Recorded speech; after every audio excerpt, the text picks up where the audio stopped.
A few days ago, I gave a public lecture about the history of modern Israel, and I met several people who were surprised to learn that Israel had not just been sitting there as a state forever, and that the same was the case for other countries in the Middle East too.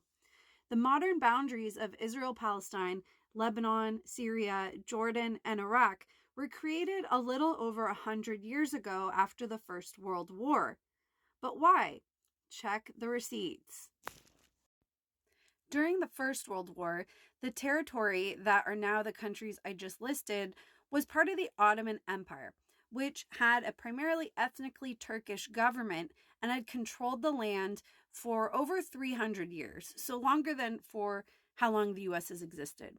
Most of this area of the empire had an ethnically Arab population, primarily Muslim, but also Christians and some Jewish communities as well. When the Ottoman Empire joined the Central Powers in World War I, the British and the French, leading the Entente forces against the Central Powers, approached this predominantly Arab part of the Ottoman Empire in various ways. First, the British encouraged Arab resistance to the Turkish Ottoman government by stating support for an independent Arab state to be created out of the former Ottoman Empire should they lose. One of the most important primary sources for this is a series of letters between the leader of Mecca, Sharif Hussein, and British official Henry McMahon between 1915 and 1916 during World War I.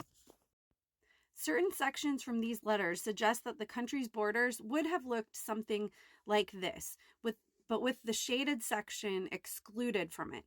Later statements by McMahon insist that the region of Palestine was also not included, but to this day, people debate the land that the British did and did not mean to commit towards an Arab state. T.E. Lawrence, known as Lawrence of Arabia, was one of the main British leaders mobilizing Arab military resistance to the Ottomans. There was a pretty famous movie made about this in 1962.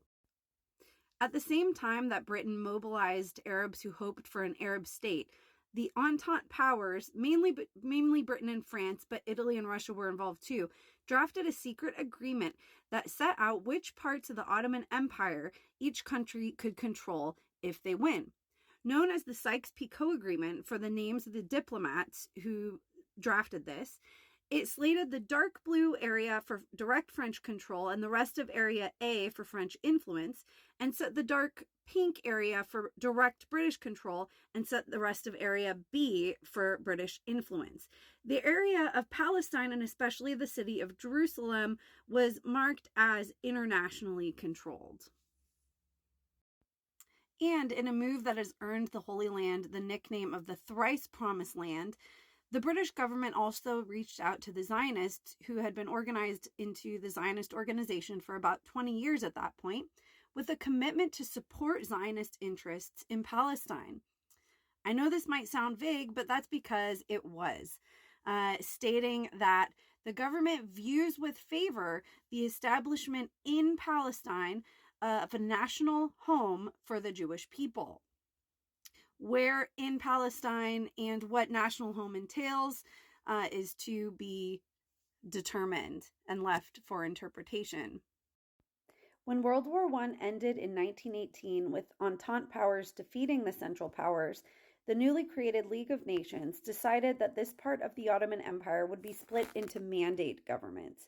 Article 22 in the covenant establishing the League of Nations said certain communities formerly belonging to the Turkish Empire, the Ottoman Empire, have reached a stage of development where their existence as independent nations depended on, quote, administrative advice and assistance by a mandatory government until such a time as they are able to stand alone.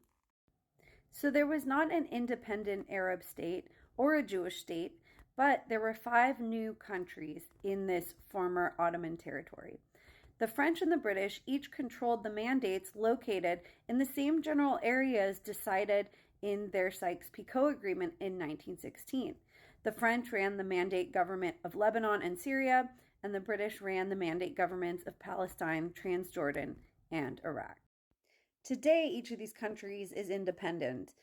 Well, and Israel Palestine is, as you may have heard, a situation. But independence from mandate governments happened at different times for different reasons and with many distinct but also interconnected challenges.